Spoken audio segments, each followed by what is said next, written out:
waxaan aad ugu faraxsanahay inay hor fadhiyaan 117 arday oo soo wada joognay muddo hal sano ku siman. ardaydaas qaybtood hal sano may qaadan, hal sano iyo bar ayay qaateen, muddo 4 semester ay dhiganayeen. waxaanu isla soo qaadanay waqti badan, juhdi badan bay soo bixiyeen, dadaal badan bay soo bixiyeen. waxa ay maanta xaq u yeesheen oo ay mutaysteen in loo hambaliyeeyo, loo sacabatumo, la dareensiiyo inay farxad gooniya noo soo dhaxleen. waad ku mahadsan tihiin inta iyadan meesha fadhida, idinka isukaya keenay farxadda iyada maanta ka taliyey. mahadsan idin baan idin leeyahay mar kale iyo mar saddexaad iyo mar afraadba.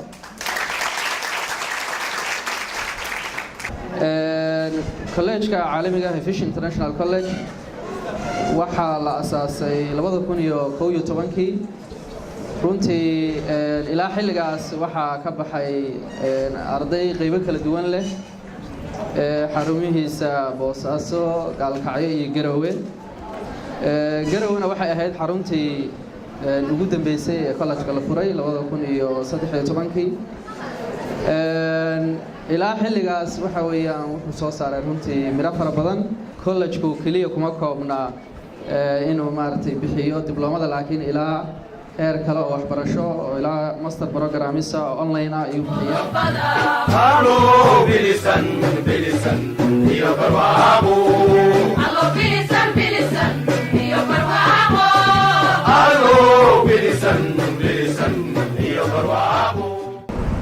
dhammaantiin waxaan leeyahay ambaliyo waxbarashadii wili miisa dhammaan waxbarashadu waa safar. waxaan idin rajaynayaa inaad waxbarashadiina halka ka sii wadaan, jaamacadihii dalka ka furan yihiin.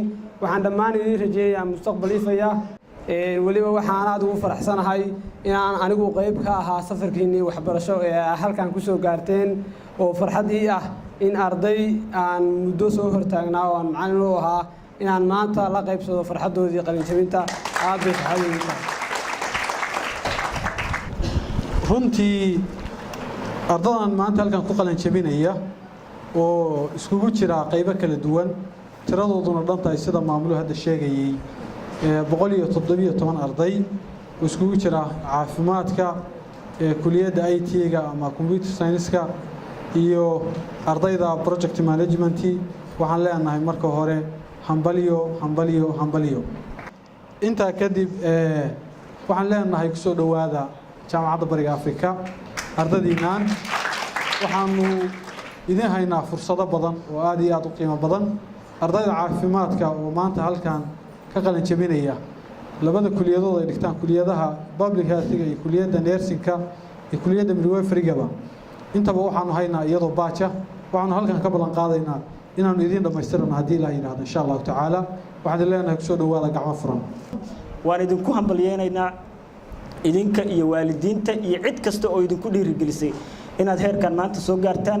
waxaan idin leenahay ilaahay waxbarashada idinkana ha idinku anfaco, guud ahaan Soomaaliyana iyo dadka muslimiinta wax bartana ku anfaco. waxaan si gaar ah ugu mahad celinayaa intii burburku jiray hooyooyinka Soomaaliyeed oo qayb lixaad la ka soo qaatay inay guud ahaan ummadda wax soo bartaan.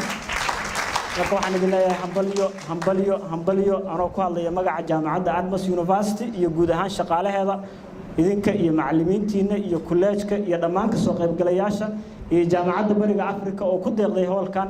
guud ahaan waxaan idin leenahay waa mahadsantihiin. hambaliyo arday walbo igala qalin jabiyay maanta halkan, iyo arday walbo ka qalin jabin doona Fish International College, iyo arday walbo jaamacad dhigta. waxaan si toos ah ugu sheegayaa xafiiskayga iyo xafiiska tabaarka ICT qayb walbo uu ku leeyahay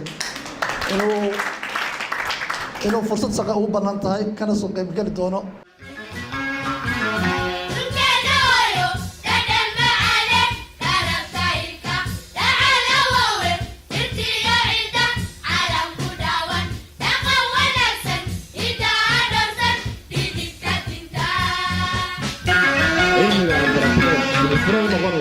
mustaqbalkaaga maanta ma idin dhamaan cilmigii, laakiin qayb yar oo ka mid ah baad qaadateen.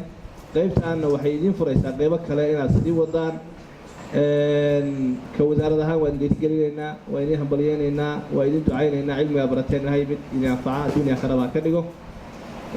waxaa loo baahan yahay dadaalkii aad soo wadeen inaad sii laba jibaarto. haddaad tidhahdaan waxbarashadu waa dhameey intan kaga haraya, dee intaas ma idinku filnaan doonto saan rajeynayo waxaan rabaa markasta farxadda hadda idinka muuqata aad kor ugu sii wadaan inaad dadaalkaas sii wadaan waan dareemayaa inaad dhowr faculty ka kala qalinjabinaysaan oo social science iyo public health iyo wax la mid ah waxaan qirayaa maamulka iskoolkan inuu dadaal badan ku bixiyey in ardada Puntland hesho fursado waxbarasho run ahaantiina baahidii waa ay taallaa kaabaankiina haddaad cagta saadheen waxaan rajaynaynaa intaas iyo in ka badan inaad kala sii dhawaataanoo dadaalka ay sii laba jibaartaan hawl badanna waa inay hor taallaa aad iyo aad baan ugu bogaadinayaa gabdhaha run ahaantii markii gabdhaha iyo wiilasha loo fiiriyo dhinaca gabdhaha ay ku badan tahay tiimka hadda maanta ka qalan jibinaya marka sidaas oo kale waxaan leeyahay hawl kama daalooyin hogadii waa halkeedii